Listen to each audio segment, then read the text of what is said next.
man who sold terrifying military-grade guns got jailed.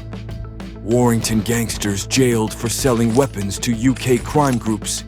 He wasn't just selling weapons. He was building an industry of fear.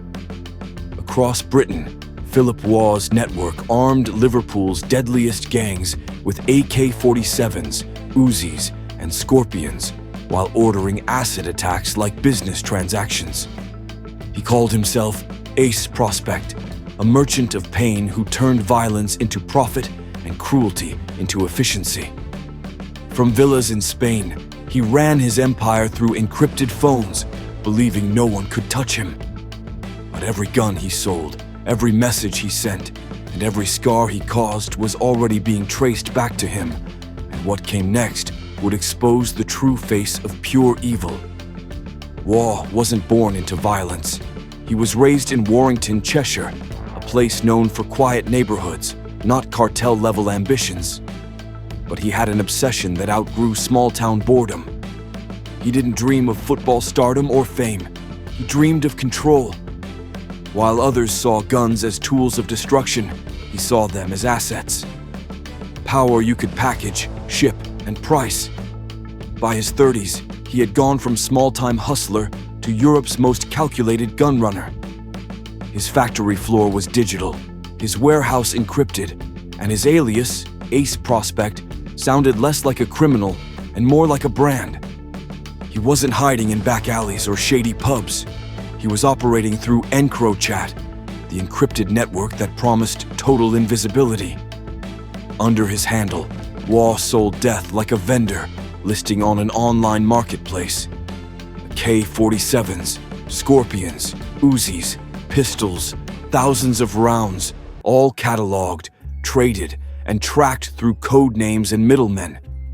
To his buyers, he was the man who could deliver anything, anywhere, and stay invisible doing it. He thought distance and data made him immortal. But behind every encrypted screen, someone was watching. The illusion of invincibility was the first lie. And for a while, it worked. Waugh built an empire that looked almost corporate. He imported weapons from mainland Europe, distributed them through trusted lieutenants, and kept the cash flowing through unregistered channels. Each transaction was organized down to decimals. No bravado, no chaos, just logistics. The kind of cold structure that made the underworld feel like industry. Behind him stood a network as dangerous as it was loyal. Robert Brazinali handled the dirty work, the warehouses, the transport, the coordination between storage sites and buyers. He kept the operation clean, professional, and brutal when needed. Then there was Jonathan Gordon, a name whispered across Liverpool's criminal circles. Gordon was the executioner, the man who ensured Waugh's rules were enforced not through contracts, but through pain. Together, they formed a trinity of control. Waugh supplied the product, Brazinal moved it, Gordon enforced it. The result was a silent arms corridor stretching from Spain to Liverpool, Manchester, and beyond. Waugh didn't deal in street chaos, he sold organizations. His catalog read like something from a military manual. Scorpion machine guns, Smith & Wesson pistols, AK-47 rifles, and ammunition enough to start a civil war. His Spanish villas in Malaga and Benahavis became his command centers. Modern fortresses wrapped in white stone and sunlight. From their balconies, he managed shipments, approved deals, and sent orders through encrypted phones. The irony was painful. He thought sunlight was safe, that palm trees and sea views made him invisible. Each villa window reflected both his success and the quiet approach of surveillance teams closing in from across Europe. But even that empire wasn't enough. Waugh needed fear. He needed to control not just weapons, but reputations. That's when his operation crossed the final line, from business into horror. Through Jonathan Gordon, he began organizing acid attacks. These weren't random acts of brutality. They were business tactics. Rivals were to be blinded, faces melted, lessons etched in skin. On EncroChat, Waugh typed instructions like he was managing a spreadsheet. Blind him, face melted, double the dose. There was no emotion, just process. Every assault was logged, priced, and approved. Nathan Simpson became one of his victims, his eyesight nearly destroyed by a liquid meant to silence him forever. Another target, Lee Deacon, narrowly escaped when attackers spotted CCTV cameras and fled. Waugh had turned Liverpool's underworld into his testing ground for cruelty. His lieutenants roamed UK streets, carrying bottles of acid like briefcases, treating mutilation as marketing. Each time Gordon messaged for confirmation, Waugh replied like a businessman checking shipment status. Photos of acid canisters, payment receipts, coded orders, everything documented. It wasn't rage, it was routine. His cruelty was efficient, detached, and industrial. The more pain he caused, the safer he felt. And as the screams echoed across Liverpool's estates, Waugh sat miles away, drinking under the Spanish sun, convinced his system was flawless. The same hands that sent orders to melt faces also held cocktails by the pool. He believed that encryption was armor and distance was immunity. He was wrong.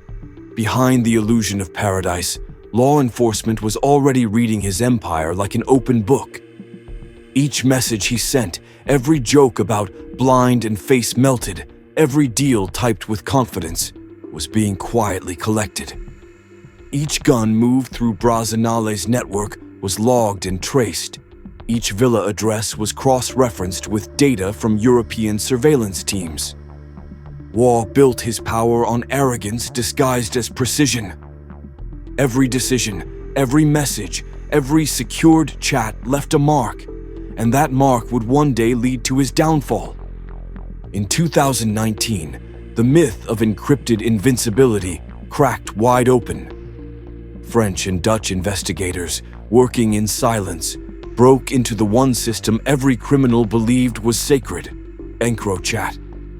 For years, gangsters, hitmen, and arms dealers called it their fortress. But when the code finally collapsed, law enforcement didn't rush in. They watched, they read, they listened. Every night, as Philip Waugh relaxed in his Spanish villa, detectives across Europe were scrolling through his conversations like bedtime stories. Each text he sent, "Need guns, double the dose, blind him tonight," was now sitting neatly inside digital evidence folders. Every emoji, every timestamp, every careless phrase that once felt invisible was being logged and cataloged. His fortress had become a diary, one that prosecutors would one day read out loud in court. The investigation moved quietly, but with precision. Detectives began cross-referencing messages with cell site data, tracing where each phone connected to local towers. They followed financial trails, mapping deposits, withdrawals, and encrypted wallet movements.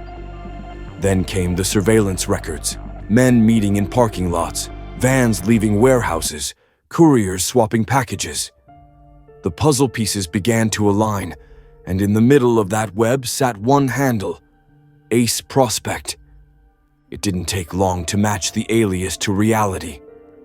Waugh's messages described beaches, villa coordinates, and even invoices disguised as property deals. The timestamps lined up with his flight logs and bank withdrawals in Malaga and Benahavis.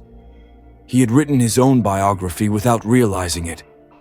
The digital arrogance that made him feel powerful was quietly feeding the investigation that would destroy him. Every instruction became a breadcrumb. Shipment landed, payment confirmed, target blinded. It wasn't just a crime, it was a confession written in code. Investigators in the UK, France, and Spain shared files, forming a unified network that mirrored the very empire they were taking down. Their work was slow, clinical, and relentless. And somewhere in that same timeline, As Waugh lifted a glass of sangria to toast another successful deal, a task force in London was reading his life off a computer screen. They weren't guessing. They knew the address of his villa, the content of his orders, and the people on his payroll. The untouchable was now a name in bold letters across a law enforcement monitor. His power had become paperwork.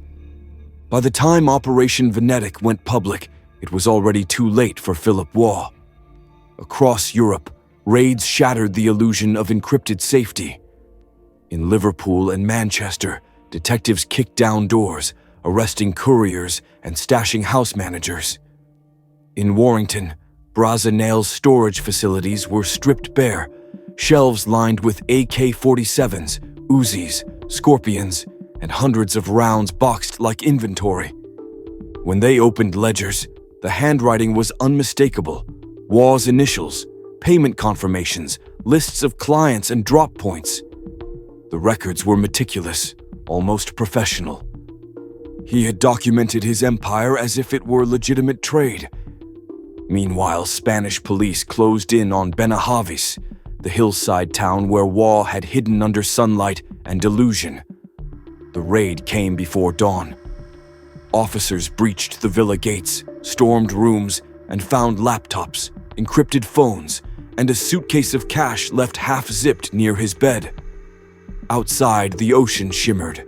Inside, his empire fell silent. He was arrested without resistance, staring blankly as agents read him his rights. Within hours, the extradition paperwork began. Spain's reputation as a criminal refuge had finally turned on him. At the airport, Waugh was escorted across the tarmac, wrists bound, his designer shirt soaked with sweat. Each step toward the plane erased a decade of arrogance. The man who had sold death like a business-class service was now seated in handcuffs. Back in the UK, prosecutors began assembling the story piece by piece. Every encrypted message became a paragraph in the indictment. Each shipment, each acid plot, each payment trail was converted into evidence exhibits. The precision that once made him powerful now buried him under the weight of his own documentation. He thought structure made him safe, but the same structure turned into proof. Each timestamp was a nail in his conviction. Each file, each note, each job-done message, a confession he had written in real time. The court phase came next, not with drama but inevitability. Liverpool Crown Court, the same place that had seen countless gang trials, now hosted its most audacious criminal yet. When Waugh entered the dock, the bravado was gone. No smiles, no sunglasses, no swagger, just stillness. Screens filled the courtroom walls, photos of weapons, acid canisters, text messages, maps of Spain. Investigators didn't need speeches. The evidence spoke. Prosecutors played recordings, displayed chat logs, and outlined how Waugh's arrogance had given law enforcement everything they needed. The judge summarized it in one sentence: a man who industrialized fear. The verdict followed swiftly. 26 years in prison for arms trafficking and conspiracy to cause grievous bodily harm. His accomplices met their own endings. Jonathan Gordon serving life for acid attacks, Robert Brazenale 10 years for gun running. The victims of Waugh's cruelty, men like Nathan Simpson and Lee Deacon, sat scarred for life, their pain living proof of what his empire had built. And yet, even they became symbols of how arrogance collapses under its own weight. By the time the gavel fell, the legend of Ace Prospect was gone. No villas, no network, no followers, just a man whose empire existed now only in evidence folders. The court clerk packed up the files. The officers left the courtroom. Outside, the headlines called him pure evil. Technology had turned his pride into prosecution. The same system that powered his business became the archive of his guilt. Every keystroke, every plan, every boast, all waiting for the day the law decided to read them back. As the guards led him away, Waugh didn't shout or protest. He just glanced once at the flashing cameras and lowered his head. The man who armed Liverpool's deadliest gangs now lived in a cage built entirely from his own words. In the end, arrogance wasn't his armor. It was evidence waiting to be found. Subscribe for more stories where arrogance meets justice.